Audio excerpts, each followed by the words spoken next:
में जो हम लोगों को डिस्कस करना है that is all about your projectile motion. Projectile के बारे में पढ़ना है, प्रोजेक्टाइल काइनेमेटिक्स का अगला पार्ट।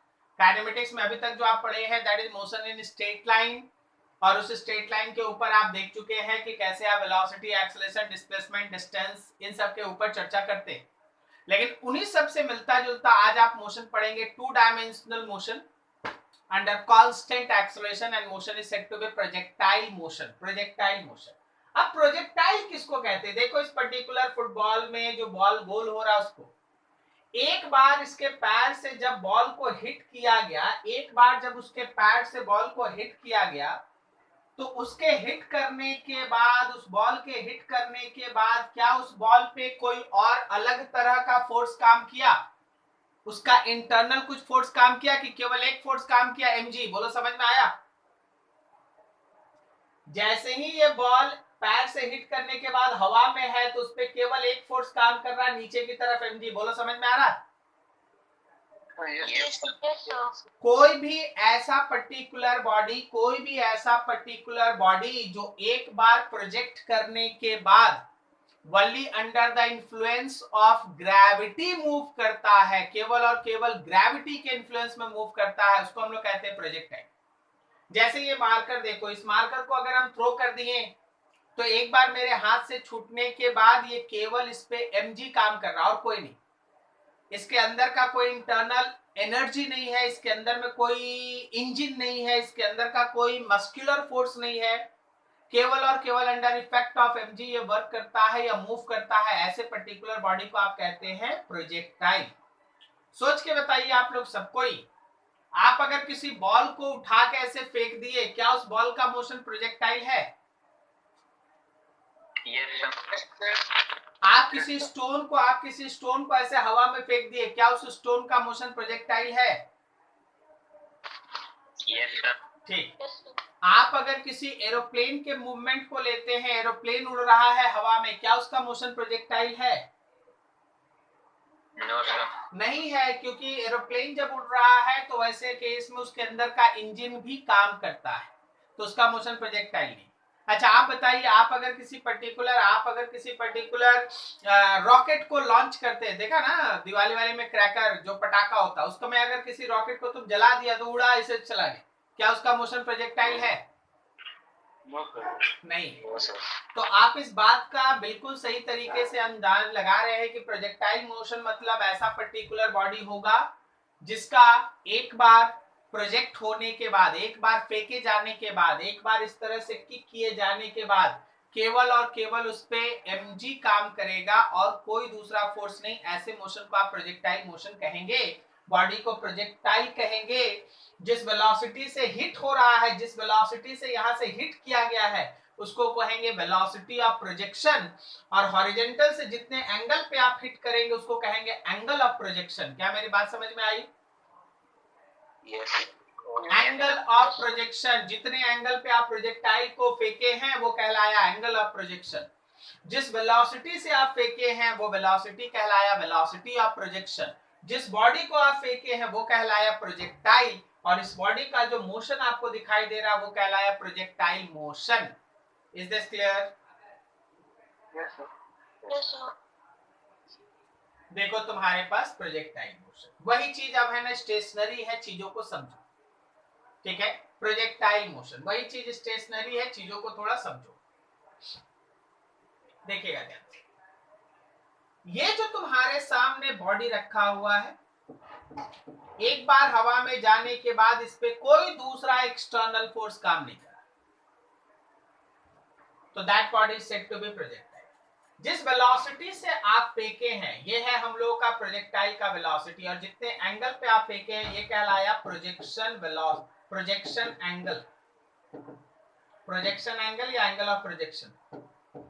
ये है वेलोसिटी ऑफ प्रोजेक्शन, ये है वेलोसिटी ऑफ प्रोजेक्शन, ठीक है? ये जो पाथ आपको दिख रहा है, ये जो मोशन आपको दिख रहा है, दैट इज प्रोजेक्टाइल मोशन, और ये जो बॉडी आपको दिखाई दे रहा है दिस इज कॉल्ड प्रोजेक्टाइल, इसको आप प्रोजेक्टाइल कहते हैं, ठीक है? जब भी आप प्रोजेक्टाइल के बारे में डिस्कस करें ना,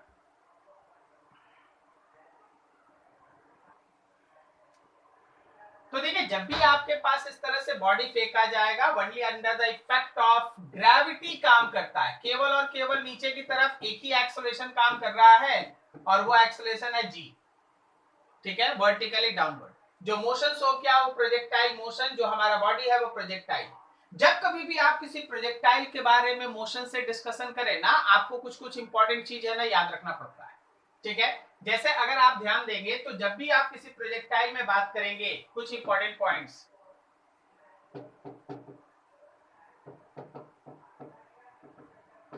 सब important points.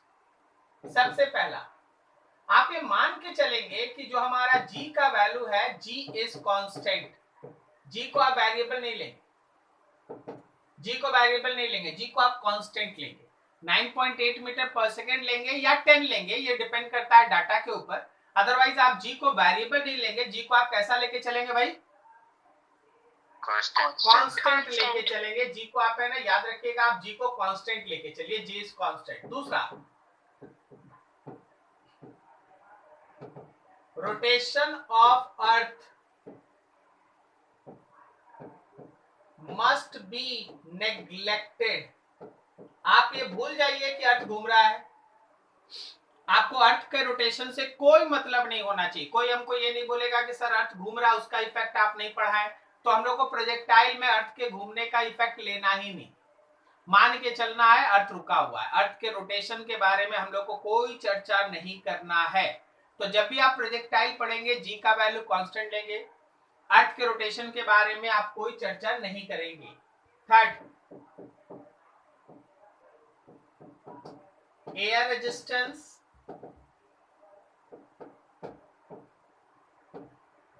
buoyancy etc should be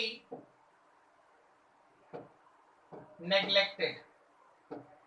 आप इन सब को नेग्लेक्ट करके चलेंगे। आप ये नहीं बोलेंगे कि सर देखिए अगर हम बॉल को फेंके सर, अगर उधर से हवा बह रहा है तो आपको हवा का अभी चिंता नहीं करना, वो हम न्यूमेरिकल में आपको सिखा देंगे कि जब हवा बहेगा तो आपको करना क्या है, ठीक है।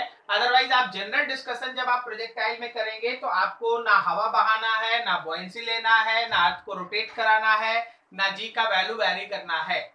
जी कांस्टेंट, अर्थ का rotation neglected, air resistance, air का बॉयंसी, इन सबको आप नेग्लेक्ट करके चलेंगे ताकि चीजें इजी वे से आप सीख सके। और जब आप सीख जाइएगा तो हम धीरे धीरे सब चीज आपके सामने ले आएंगे, ठीक है। तो आपको ये चीज, पहला चीज इंपॉर्टेंट ध्यान रखना है। अब दूसरा इंपॉर्टेंट बात क्या करना है, आप जब प्रोजेक्टाइल का डिस्कशन करते हैं तो आप ध्यान दीजिए, in projectile only acceleration exist in vertical direction. Acceleration Y, G होगा डाउनवर्ड होगा। There is no acceleration along horizontal। Horizontal के डायरेक्शन में कोई एक्सेलरेशन नहीं है, मतलब एक्स के डायरेक्शन का एक्सेलरेशन होगा जीरो। क्या बोलते हो, मेरी बात समझ में आई? केवल एक ही एक्सेलरेशन है ना, जी नीचे की तरफ, केवल एक ही एक्सेलरेशन है ना, जी नीचे की तरफ, सही जा रहे हैं। एक्स के डायरेक्शन में कोई एक्सेलरेशन है ही नहीं, एक्स के डायरेक्शन में कोई एक्सेलरेशन है ही नहीं। जब एक्स के डायरेक्शन में कोई एक्सेलरेशन नहीं है, जब एक्स के डायरेक्शन में कोई एक्सेलरेशन नहीं है, और फिर से जब एक्स के डायरेक्शन में कोई एक्सेलरेशन नहीं है, तो क्या मेरे वेलोसिटी का एक्स कंपोनेंट कांस्टेंट रहेगा?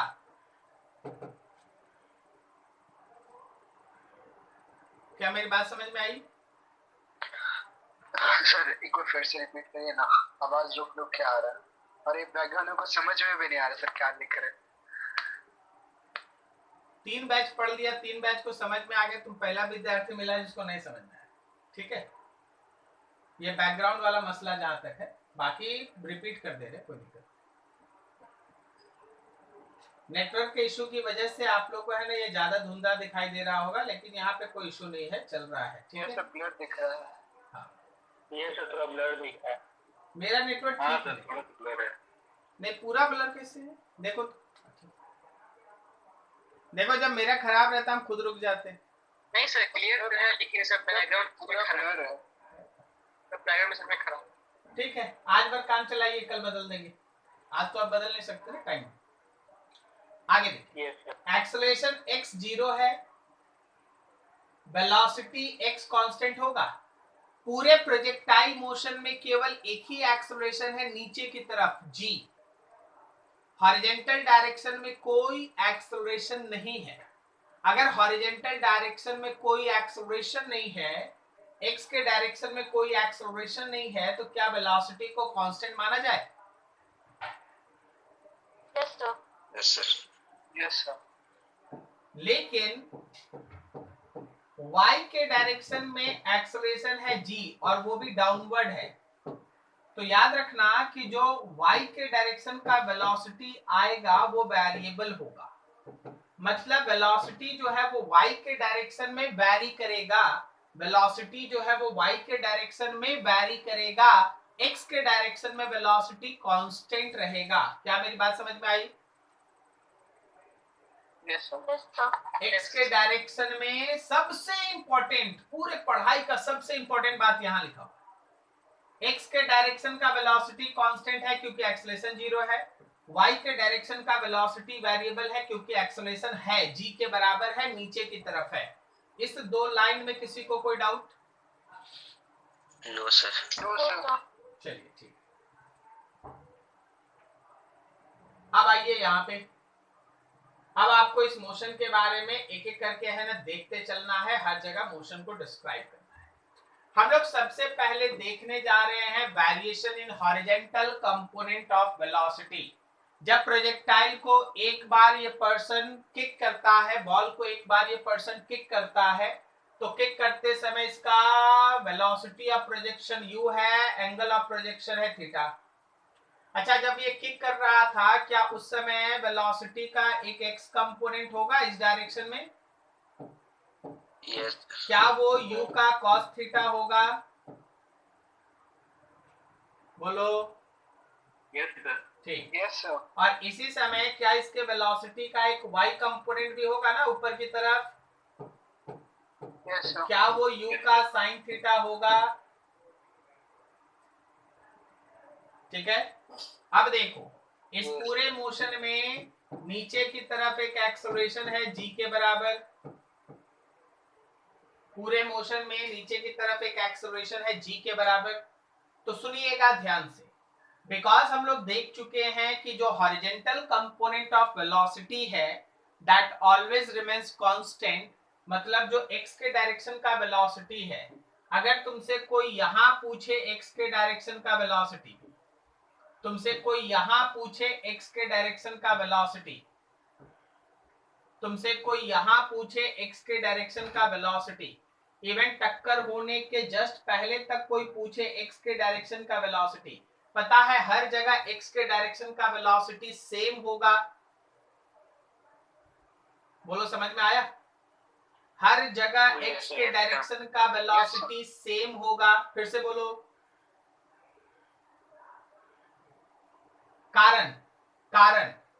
कारण है कि x के डायरेक्शन का एक्सेलरेशन है 0, तो चाहे आप किसी भी इंस्टेंट पे x के डायरेक्शन का वेलोसिटी पूछिएगा वो उतना ही आएगा जितना कि शुरुआत में था। किसी भी समय आप x के डायरेक्शन का वेलोसिटी पूछिएगा उतना ही आएगा जितना शुरुआत में था।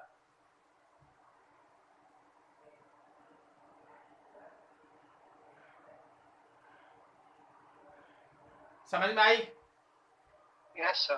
ठीक, तो यहां भी अगर कोई तुमसे पूछेगा ना, तो याद रखना वेलोसिटी का x वही होगा जो u का x था, मतलब u cos थीटा। कोई अगर यहां भी पूछेगा तो भी वेलोसिटी का x वही होगा जो शुरुआत में था, u cos थीटा। कोई अगर तुमसे यहां भी पूछेगा तो उतना ही होगा जितना कि शुरुआत में था, और इवन अगर कोई यहां पूछेगा तो भी उतना ही होगा जितना कि शुरुआत में था। क्या मेरी बात समझ में आई? Yes sir. तो किसी भी पॉइंट पे x component of velocity, x के डायरेक्शन का जो वेलोसिटी कंपोनेंट है दैट विल नॉट चेंज, वो नहीं बदलेगा, वो नहीं बदलेगा। क्या मेरी बात समझ में आई? Yes sir. ठीक, अब सुनना, थोड़ा आगे बढ़ते हैं। x के कंपोनेंट का वेलोसिटी हर जगह कांस्टेंट है। Variation in vertical component of velocity, vertical component of velocity में वेरिएशन देखना। इस बार केवल y में सोचेंगे, केवल y में सोचेंगे, y में क्या हो रहा है ये सोचेंगे। तो देखो जो u था उसका y कंपोनेंट ऑफ वेलोसिटी ऊपर की तरफ है, यहां पे है, और वो है u का sine theta according to this figure. एक चीज ध्यान रखा जाए कि एक्सेलरेशन हमेशा नीचे की तरफ काम कर रहा है पूरे प्रोजेक्टाइल में। तो चलो देखो जरा, शुरुआत में ये वेलोसिटी और ये एक्सेलरेशन क्या अपोजिट में है? Yes sir. अच्छा, अगर ये अपोजिट में है तब तो इसका मैग्नीट्यूड घटता है ना? Yes sir. हाँ सर। तो धीरे धीरे इसका वेलोसिटी कंपोनेंट y के डायरेक्शन में घटेगा, यहाँ vy हो गया। और हाईएस्ट पॉइंट पे जब ये बॉल होगा तो याद रखना y कंपोनेंट ऑफ वेलोसिटी होगा 0। जब ये बॉल हाईएस्ट पॉइंट पे होगा ना, हाईएस्ट पॉइंट पे, तो y कंपोनेंट ऑफ वेलोसिटी होगा 0। वेलोसिटी का जो y कंपोनेंट आपको दिखाई दे रहा है दैट विल बी 0। फिर उसके बाद जब आप हाईएस्ट पॉइंट से दूसरी तरफ निकलिएगा तो y कंपोनेंट ऑफ वेलोसिटी अपना डायरेक्शन बदल लेगा,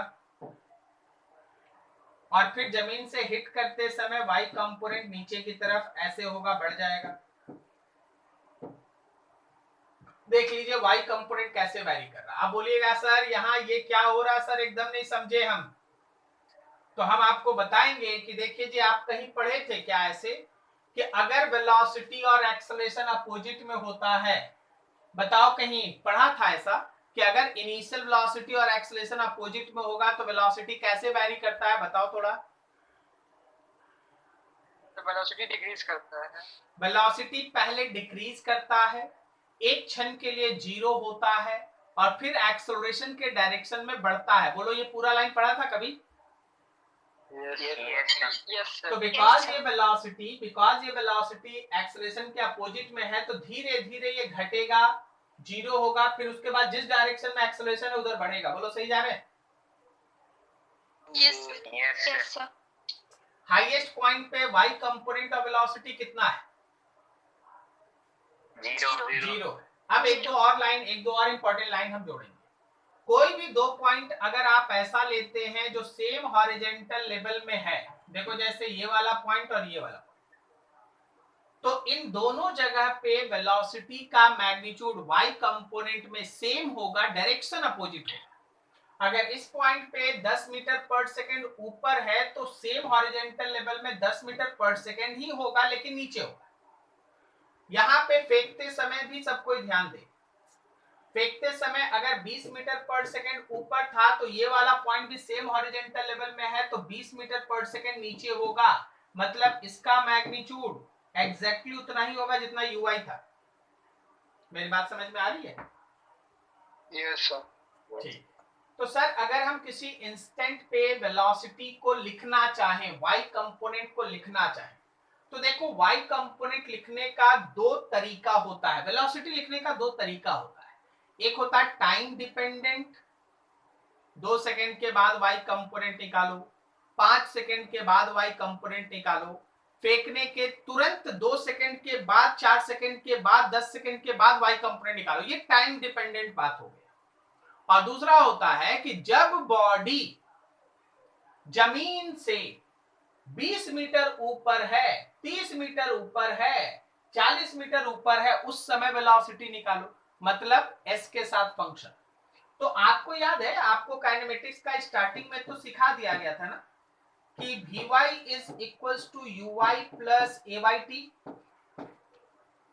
और दूसरा Vy का square is equals to uy का square plus 2 ay into sy। बोलो सही है?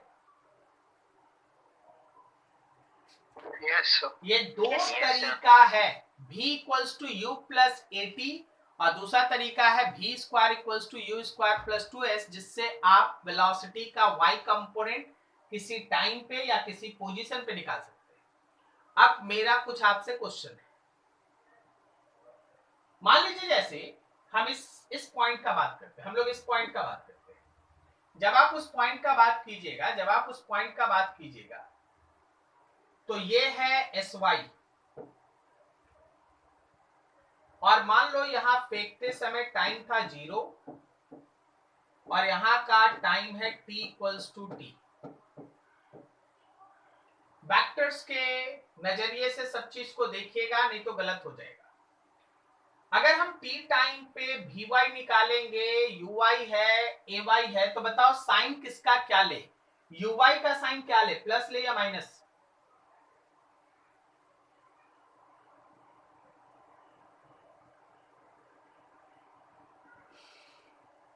बोलो भाई।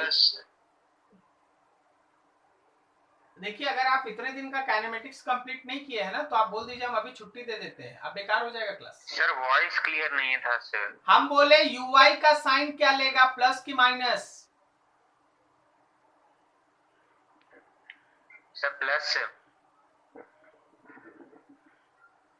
सब कोई को सुनाई दिया?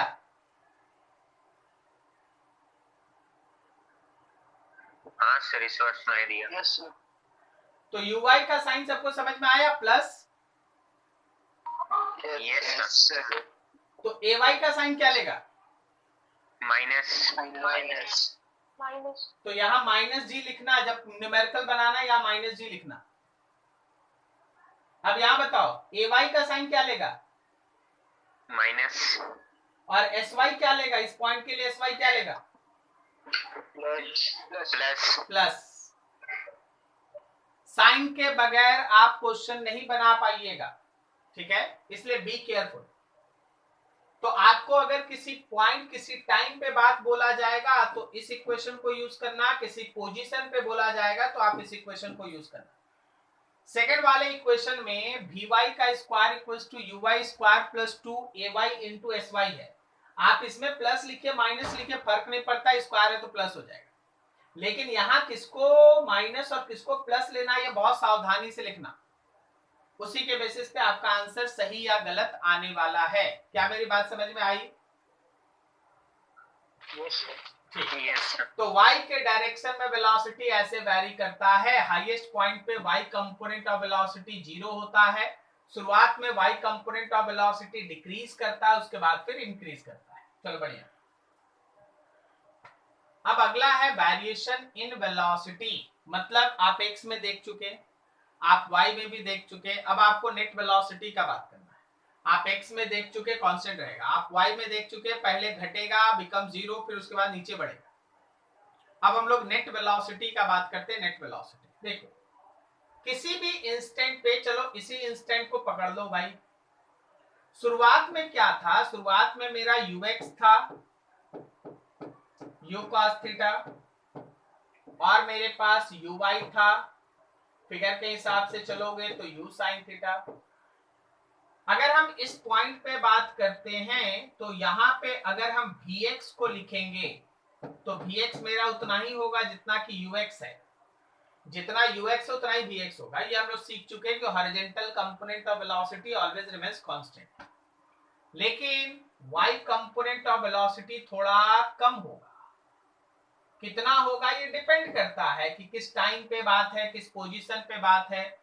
अगर हमको y कंपोनेंट निकालना पड़ेगा तो ui प्लस ayt, या फिर vy का square is equals to uy का स्क्वायर प्लस 2 एक्सलेशन y और sy पुट कर देंगे, ये तरीका है, ठीक है, निकाल ले।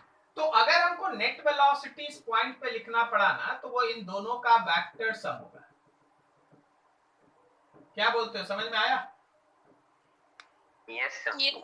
ये है इस पॉइंट पे नेट वेलोसिटी, ये है इस पॉइंट पे नेट वेलोसिटी।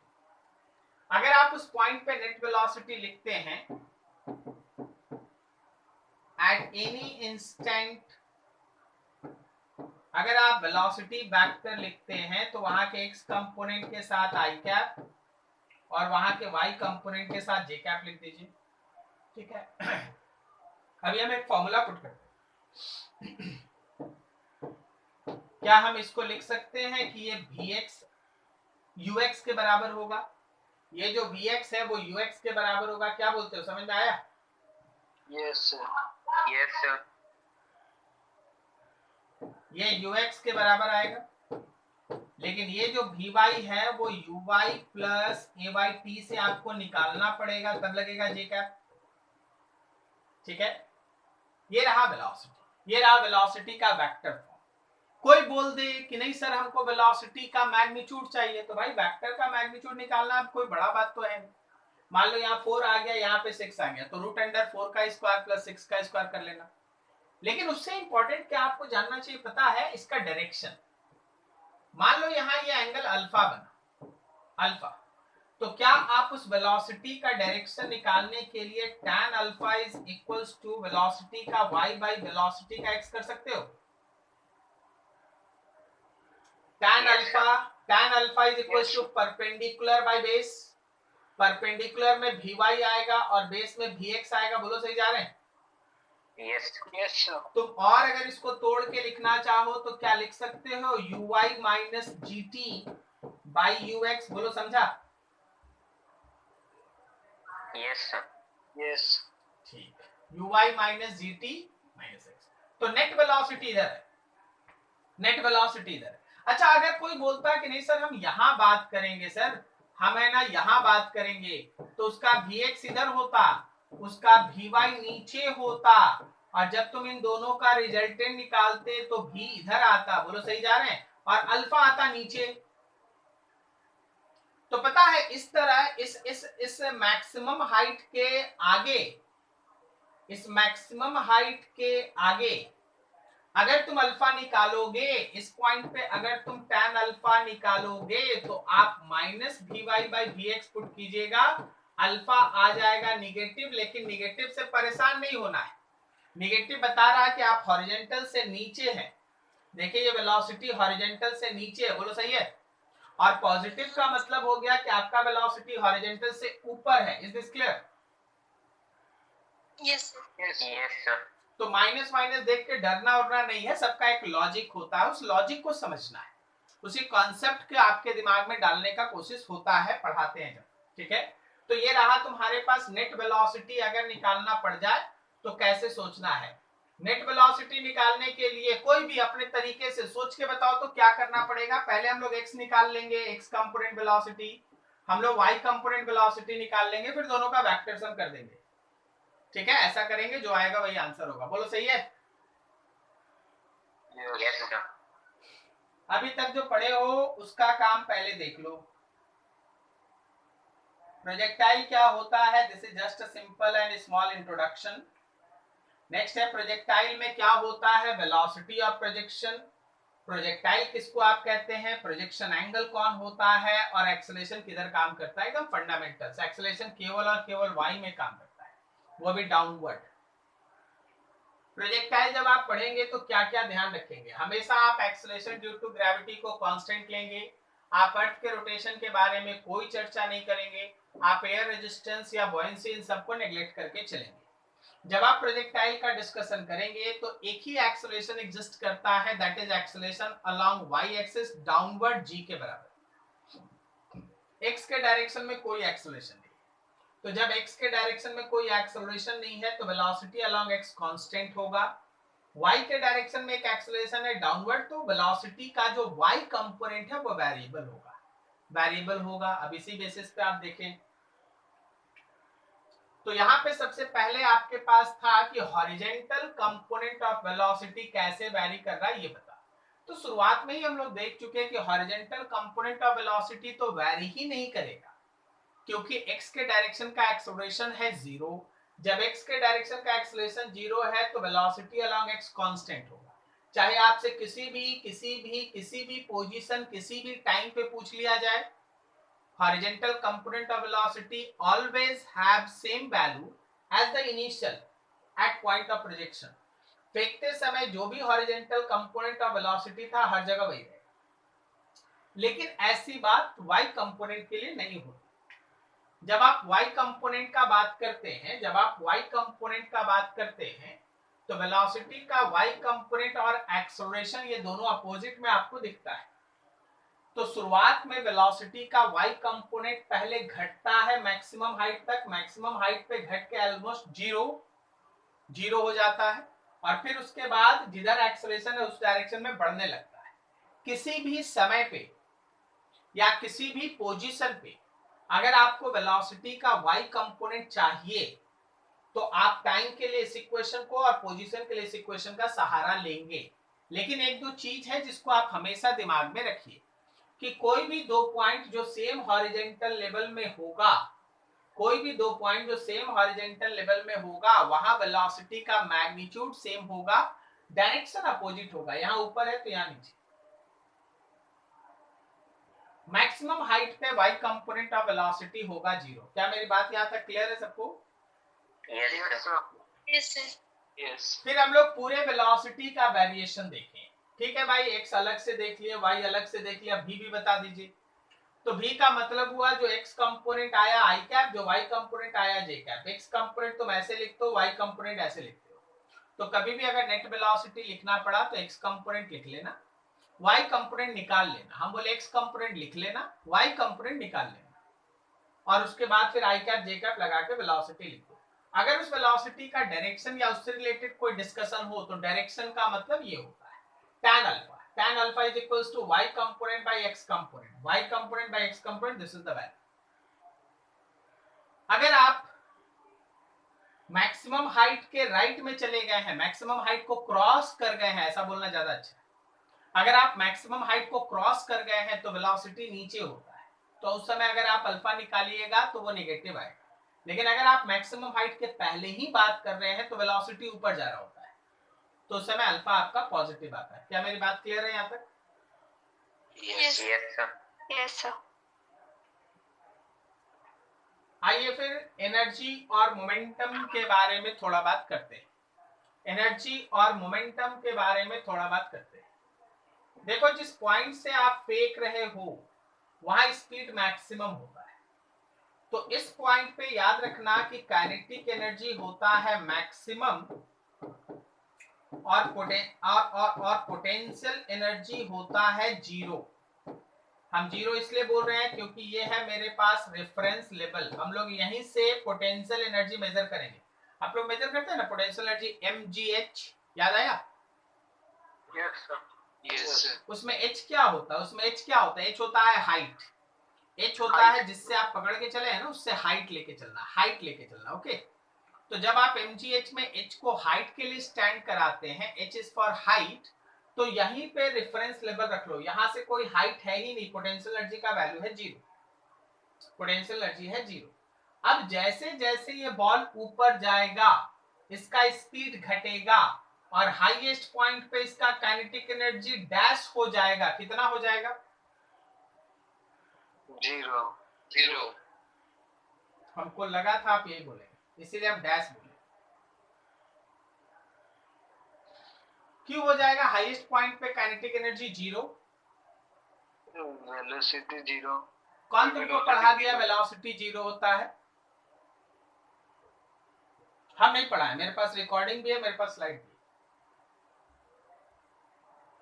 कहां तुम पढ़ा है कि हाईएस्ट पॉइंट पे वेलोसिटी 0 होगा? ये केवल y कंपोनेंट 0 हो रहा है, x बचेगा ना?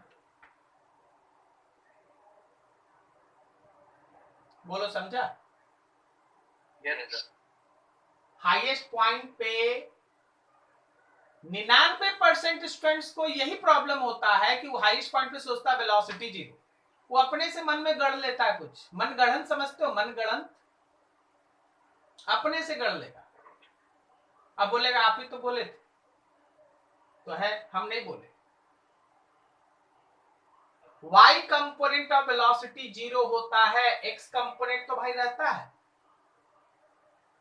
तो आप कैसे बोल सकते हैं कि वहां पे वेलोसिटी 0 है? तो याद रखिएगा यहाँ पे वेलोसिटी 0 नहीं है, इसलिए काइनेटिक एनर्जी 0 नहीं है। हाँ, मिनिमम जरूर है, सबसे कम है। कारण है कि रेफरेंस लेवल से सबसे ज्यादा हाइट पे है अभी।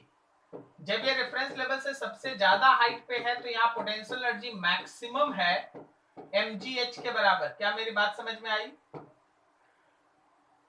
Yes sir. हम कहीं नहीं लिखे हैं काइनेटिक एनर्जी 0, हम बोले kinetic energy minimum, kinetic energy सबसे कम, minimum, potential energy maximum. mgh। अब फिर जब उससे आगे बढ़ेगा तो जैसे जैसे जैसे जैसे वो नीचे आएगा, जैसे जैसे वो नीचे आते जाएगा, उसका डैश एनर्जी घटेगा, डैश एनर्जी बढ़ेगा। कौन घटेगा कौन बढ़ेगा? काइनेटिक बढ़ेगा, पोटेंशियल बढ़ेगा। जैसे जैसे वो उससे नीचे आएगा पोटेंशियल एनर्जी घटेगा, काइनेटिक एनर्जी बढ़ेगा। बोलो सही है? यस। ठीक, तो यहां देखो फेंकते समय kinetic maximum potential 0, highest point पे kinetic non zero minimum potential energy maximum mgh, और फिर जब उसी लेवल पे पहुंच गया तो काइनेटिक एनर्जी मैक्सिमम और पोटेंशियल एनर्जी 0। ठीक है, अच्छा आप लोग तो जानते ही होंगे काइनेटिक एनर्जी का फॉर्मूला क्या होता है? Half mv square. और पोटेंशियल एनर्जी भी आप जानते ही हैं mgh। ठीक है, अच्छा ये v क्या है? वेलोसिटी है कि स्पीड है? वेलोसिटी। अगर मान लो किसी इंस्टेंट पे, सपोज इस इंस्टेंट पे यहाँ पे अगर वेलोसिटी है, मान लीजिए अगर यहाँ पे वेलोसिटी है 4i cap plus 3j cap, 4i cap plus 3j cap, इसका मतलब 4 हो गया x के डायरेक्शन में और 3 हो गया y के डायरेक्शन में। तो बताओ तो इस पॉइंट पे काइनेटिक एनर्जी क्या लिखोगे? इस पॉइंट पे काइनेटिक एनर्जी क्या लिखोगे? बोलो।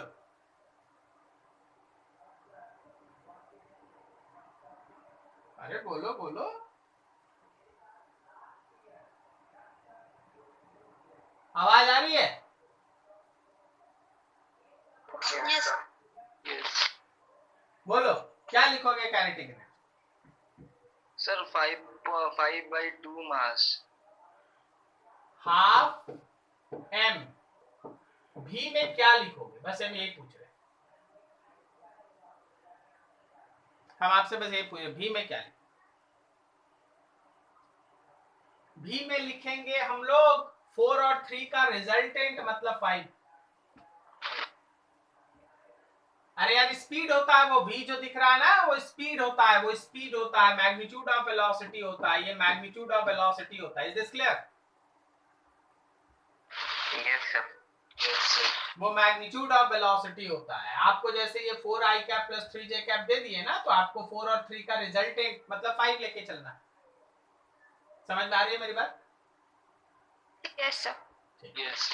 अब सुनिए, किसी भी इंस्टेंट पे अगर आपसे लीनियर मोमेंटम पूछा जाए, लीनियर मोमेंटम, तो लीनियर मोमेंटम तो वेक्टर है। आपको क्या करना है? मास और जिस इंस्टेंट पे पूछेगा उस समय का वेलोसिटी निकालो। सर उस समय का वेलोसिटी कैसे निकालेंगे? ये रहा कॉन्सेप्ट। जिस इंस्टेंट पे तुमसे मोमेंटम पूछा उस इंस्टेंट पे भी निकालो। हो सकता है फेंकते ही समय मोमेंटम पूछा तो तुम इसको u cos theta i cap u sin theta j cap लिखो और m से मल्टीप्लाई करो। हो सकता है तुमसे यहां पूछा तो पहले यहां भी निकालो, x और y के टर्म में ऐसे निकालो और फिर m से मल्टीप्लाई करो, तब मोमेंटम होगा। हो सकता है हाईएस्ट पॉइंट पे पूछा, अगर हाईएस्ट पॉइंट पे पूछा तो याद रखना v केवल vx होता है, क्योंकि यहाँ पे y कंपोनेंट 0 होता है। बोलो सही है? यस। और आपसे हल्का ही चीज कोई पूछता है, हार्ड नहीं पूछता, वो बोलेगा हाईएस्ट पॉइंट पे मोमेंटम बताओ, तो हाईएस्ट पॉइंट पे तुम बोल देगा मोमेंटम, ओ v तो 0 होता है इसलिए मोमेंटम 0 हो गया। गड़बड़। तुमको तो एक ही चीज याद है, गलत वाला चीज और गजब याद कर लेता तुम लोग। गलत जो रहता है उसको गजब याद करता है, दिमाग से निकलता ही नहीं। अभी देखो आज बता दिए ना कि हाईएस्ट पॉइंट पे भी 0 नहीं होता है, केवल y 0 होता है। देखना कल फिर पूछेंगे, फिर तुम गड़बड़ कर देगा।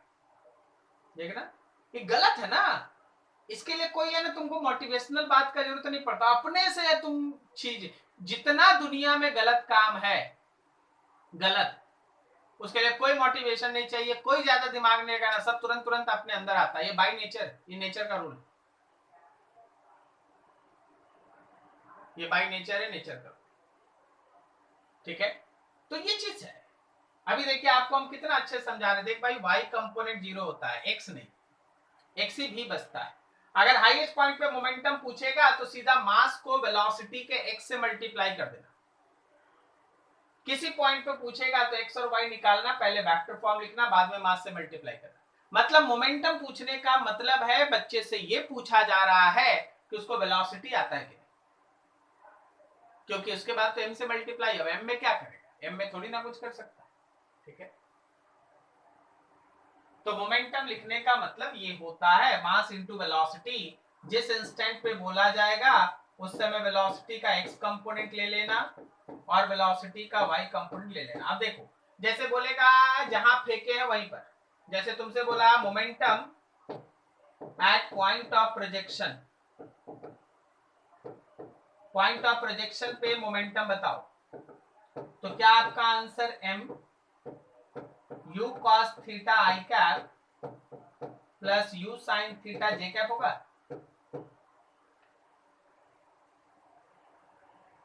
बोलिए बोलिए, समझे?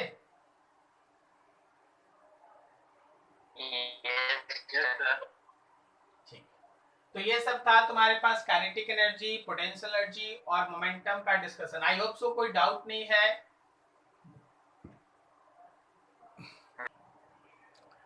तो ये था तुम्हारे सामने एनर्जी, मोमेंटम, इन सब को लेके। कहीं किसी को डाउट कुछ? हाँ सर, एक डाउट। बोलो ना, बोलो। डायरेक्शन निकालने के लिए वेलोसिटी का किसी पॉइंट पे, हाँ बोलो। तो आप बोले u का y component minus gt by you है। सर माइनस gt क्या हुआ यहाँ पे?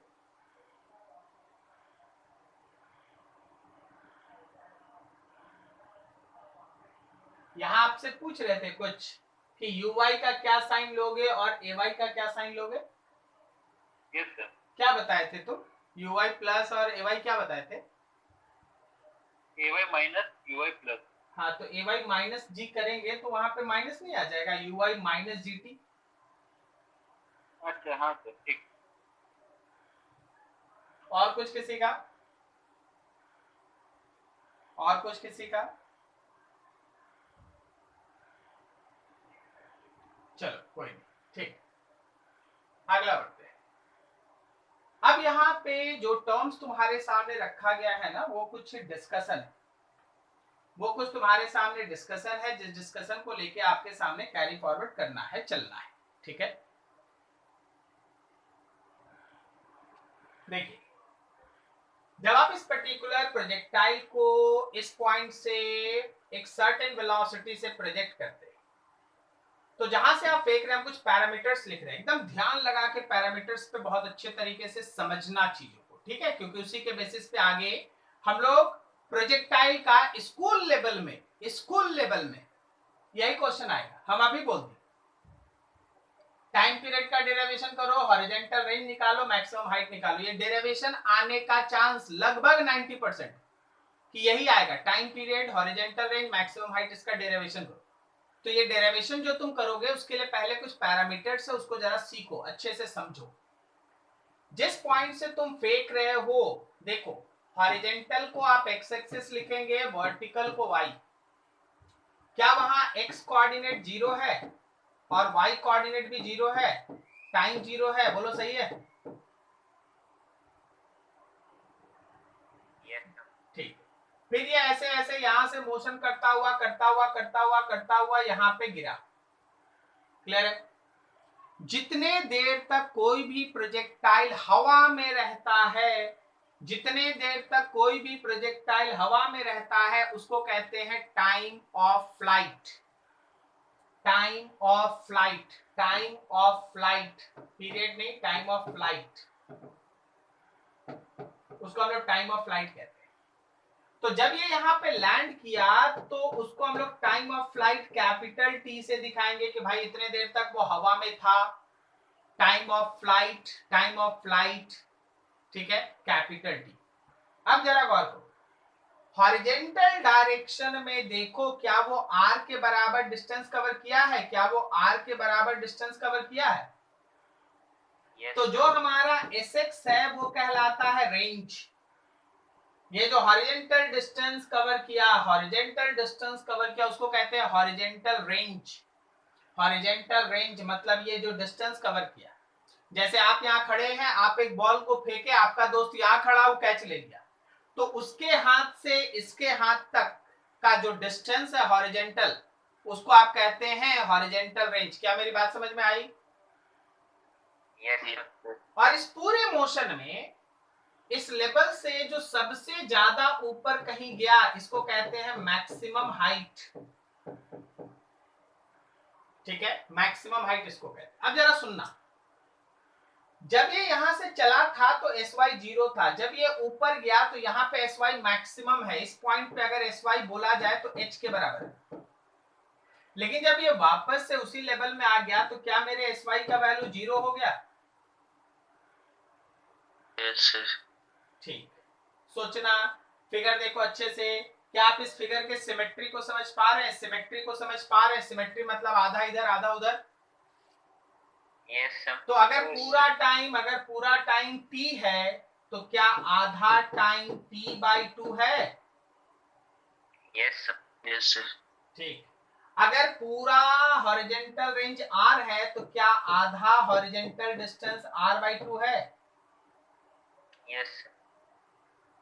कोऑर्डिनेट्स पे सब कोई ध्यान लगाएं, कहीं किसी को डाउट कोऑर्डिनेट में, प्लीज से दैट। कोऑर्डिनेट में किसी को डाउट है तो बोलो, कोई दिक्कत नहीं ना? No sir. हमारे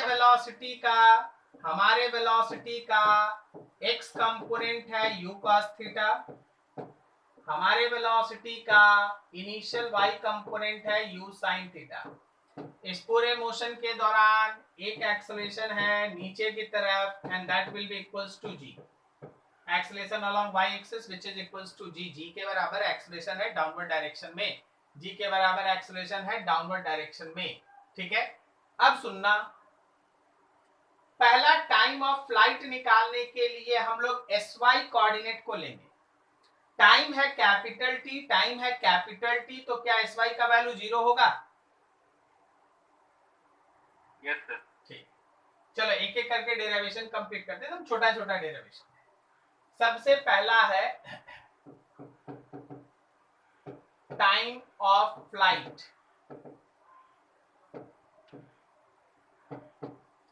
For this, considering motion along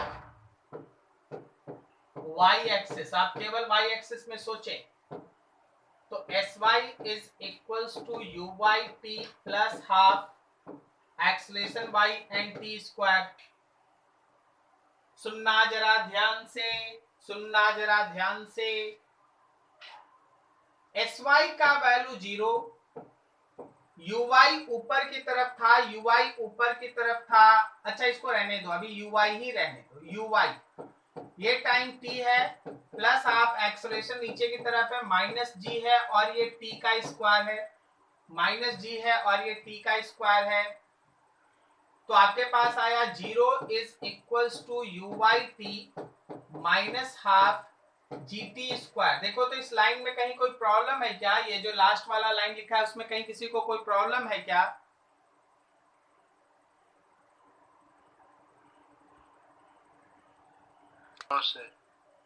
confirm हो सब कोई? तो ये माइनस वाला टर्म उठा के लेफ्ट में ले आओ, 1/2 of GT square is equals to UYT। ये t से ये स्क्वायर कटा तो आपके पास आ गया है GT/2 is equals to UY, या फिर time of flight is equals to 2UY/G। Time of flight is equals to 2UY/G। Time of flight is equals to 2U का Y कंपोनेंट बाई G। क्या मेरी आवाज क्लियर आ रही है आप तक?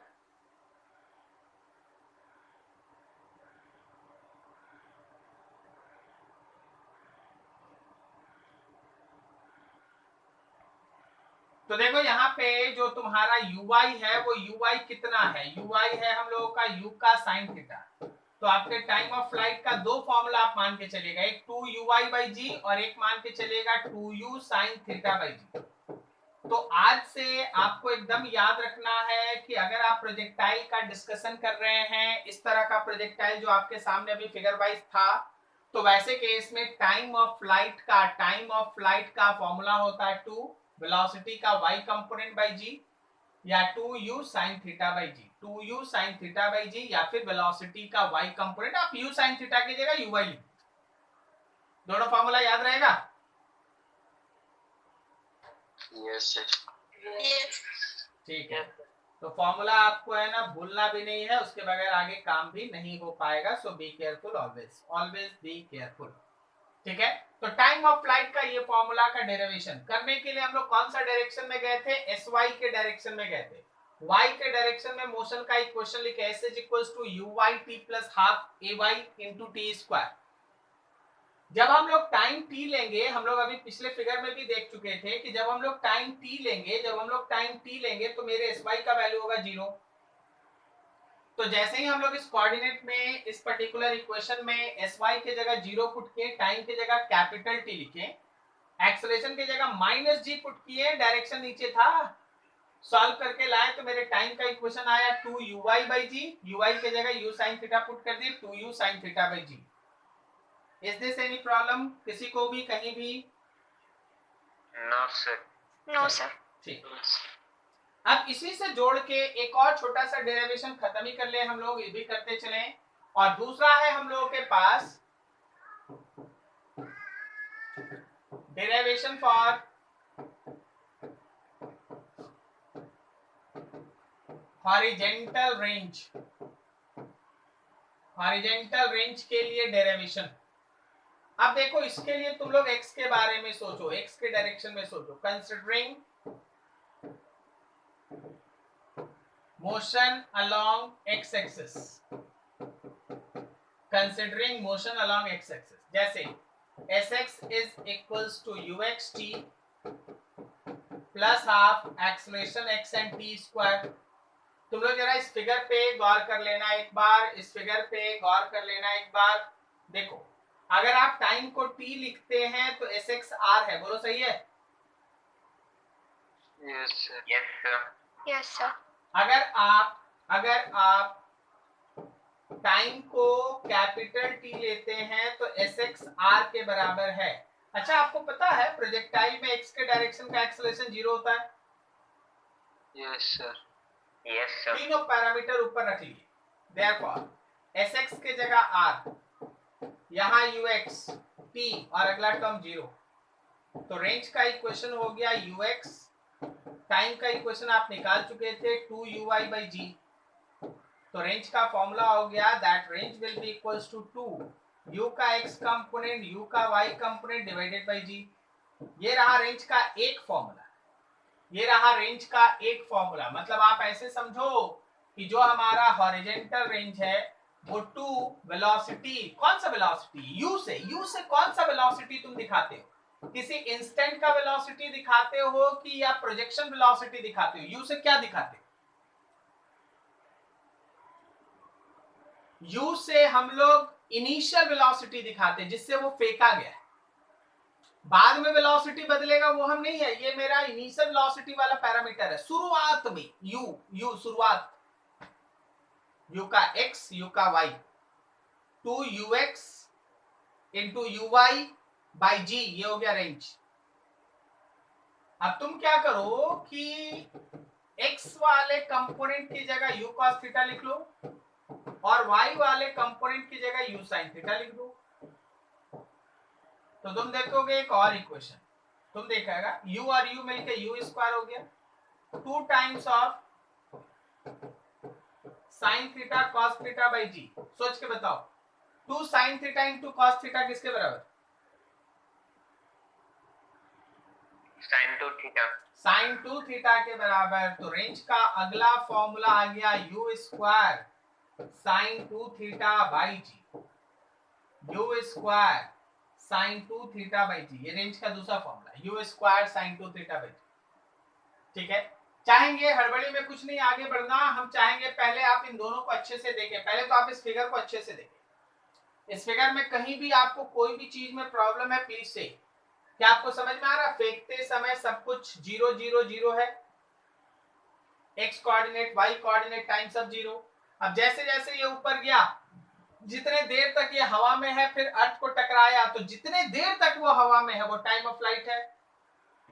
हॉरिजॉन्टली ये जितना डिस्टेंस कवर किया वो रेंज है, और बिकॉज ये फिर से उसी लेवल में आ गया जहां से हम लोग फेंके थे, तो sy का वैल्यू 0। लेकिन बीच में एक पॉइंट है जहां sy सबसे ज्यादा है, उसी को कहते हैं मैक्सिमम हाइट। sy का वैल्यू h के बराबर मैक्सिमम हाइट। लेकिन अगर पूरा टाइम t लगा है, तो यहाँ बीच में आधा टाइम है, t/2 है। अगर ये पूरा हॉरिजॉन्टल डिस्टेंस r है तो ये बीच में आधा है, r/2। क्या मेरी बात समझ में आई आपको यहाँ तक? Yes sir. फिर आपके पास आया टाइम ऑफ फ्लाइट का डेरिवेशन। इसके लिए आप y के एक्सिस में मोशन को कंसीडर किए, सारा डेरिवेशन किए। टाइम ऑफ फ्लाइट का दो फॉर्मूला 2uy/g और t = 2u sin θ/g। Next हम लोग लिए हैं रेंज का इक्वेशन। रेंज तो हॉरिजॉन्टल रेंज के लिए आपको x के मोशन में कंसीडर करना है। sx = uxt + ½ axt²। टाइम अगर t होगा तो sx r होगा, एक्सेलरेशन x 0 होगा। सबको पुट करके सॉल्व किए तो रेंज का भी दो फॉर्मूला, एक 2 u का x u का y/g और एक u² sin 2θ/g। ये रेंज का दो फॉर्मूला है। क्या किसी को डाउट? No sir. आज इतना ही रखते हैं, ठीक है।